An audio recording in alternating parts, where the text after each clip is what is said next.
जय हिंद साथियों। आज हम राष्ट्रीय सेवा योजना की आधारभूत अवधारणाओं के बारे में अध्ययन करेंगे। तो चलते हैं अपने टॉपिक की ओर। राष्ट्रीय सेवा योजना, जैसा कि आप सब जानते हैं कि 24 सितंबर 1969 को तत्कालीन केंद्रीय शिक्षा मंत्री डॉक्टर VKRV राव द्वारा पूरे देश में 37 विश्वविद्यालयों में राष्ट्रीय सेवा योजना की शुरुआत की गई थी, जिसमें मध्य प्रदेश भी उन सौभाग्यशाली राज्यों में था। मध्य प्रदेश के 2 विश्वविद्यालय, देवी अहिल्या विश्वविद्यालय इंदौर एवं डॉक्टर हरि सिंह गौड़ विश्वविद्यालय सागर भी इस योजना में शामिल हुआ। अब चलते हैं कि राष्ट्रीय सेवा योजना का सिद्धांत वाक्य या जिसे हम मोटो कहते हैं वो क्या है। तो यदि हिंदी में बात करें तो राष्ट्रीय सेवा योजना का जो ध्येय सिद्धांत वाक्य है वह है स्वयं से पहले आप।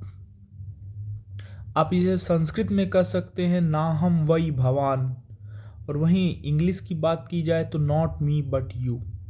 तो ये राष्ट्रीय सेवा योजना का सिद्धांत वाक्य या मोटो है।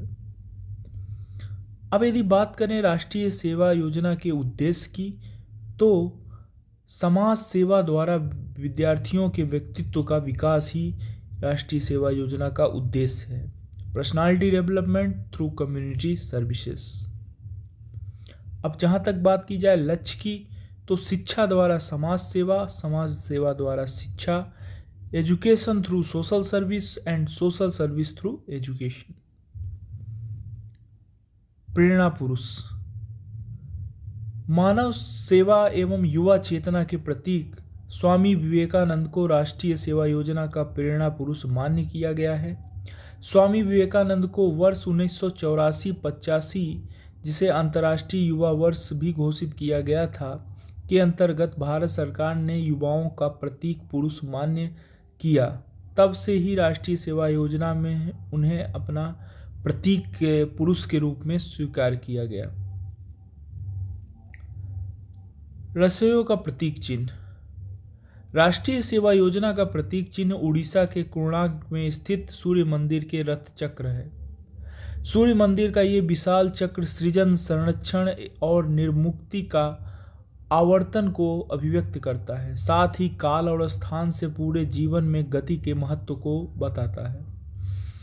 तो आप देख सकते हैं राष्ट्रीय सेवा योजना का प्रतीक चिन्ह है जो कि कोणार्क के सूर्य मंदिर से लिया गया है।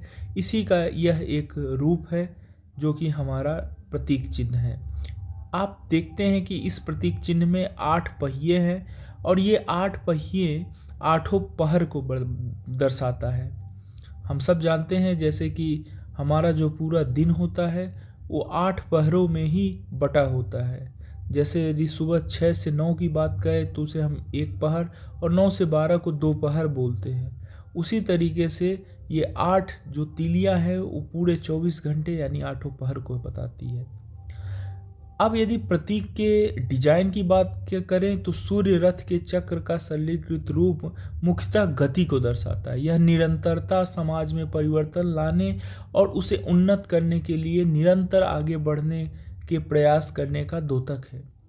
रसोइयों का बैज मूलतः प्रतीक चिन्ह पर ही आधारित है, जिसमें विभिन्न रंगों का समावेश कर उसे बैज बनाया गया है। सूर्य मंदिर में के रथ में 24 पहिए हैं। प्रति पहिए में 8 तीलियां हैं जो कि 8 प्रहर दर्शाती है। इसलिए जो व्यक्ति इस बैज को धारण करता है उसे यह बैज याद दिलाता है कि वह राष्ट्र सेवा के लिए दिन रात अर्थात 24 घंटे 8 प्रहर तत्पर रहे। बैज में जो लाल रंग है वह इस बात का संकेतक करता है कि राष्ट्रीय सेवा योजना के स्वयंसेवकों में पूरा उत्साह और वे जीवंत, सक्रिय हैं, उनमें स्फूर्ति है। गहरा नीला रंग उस ब्रह्मांड की ओर संकेत करता है जिसका रसोइयों एक छोटा सा अंश है और जो मानव मात्र का कल्याण करने के लिए अपना अंशदान करने को तैयार है। रसोइयों के उद्देश्य की बात किया जाए तो एक जो बृहद उद्देश्य है समाज सेवा के माध्यम से व्यक्तित्व विकास, वो तो है ही है। इसके साथ इसके कुछ विशिष्ट उद्देश्य भी हैं जो कि इस प्रकार है। जिस बस्ती, ग्राम या समुदाय में वे कार्य करते हैं उसे समझना। बस्ती, ग्राम या समुदाय के परिप्रेक्ष्य में स्वयं को समझना। बस्ती, ग्राम, समुदाय की उन समस्याओं एवं आवश्यकताओं की पहचान करना जिनके समाधान में वे सहभागी हो सकते हैं। सामाजिक दायित्व एवं नागरिक बोध, जिसे हम सिविक सेंस भी कहते हैं, का विकास करना। कठिनाइयों के व्यवहारिक निराकरण ढूंढने में शिक्षा एवं ज्ञान को लागू करना। वैज्ञानिक दृष्टिकोण का विकास करना। समूह जीवन हेतु आवश्यक गुणों का विकास करना। बस्ती, ग्राम या समुदाय की सहभागिता सक्रिय करने हेतु कौशल का विकास करना। प्रजातांत्रिक दृष्टिकोण एवं नेतृत्व के गुणों का विकास करना। संकट एवं दैविक आपदाओं का सामना करने की क्षमता का विकास करना। राष्ट्रीय एकता को व्यवहारिक रूप देना। तो ये हैं राष्ट्रीय सेवा योजना के 10 विशिष्ट उद्देश्य।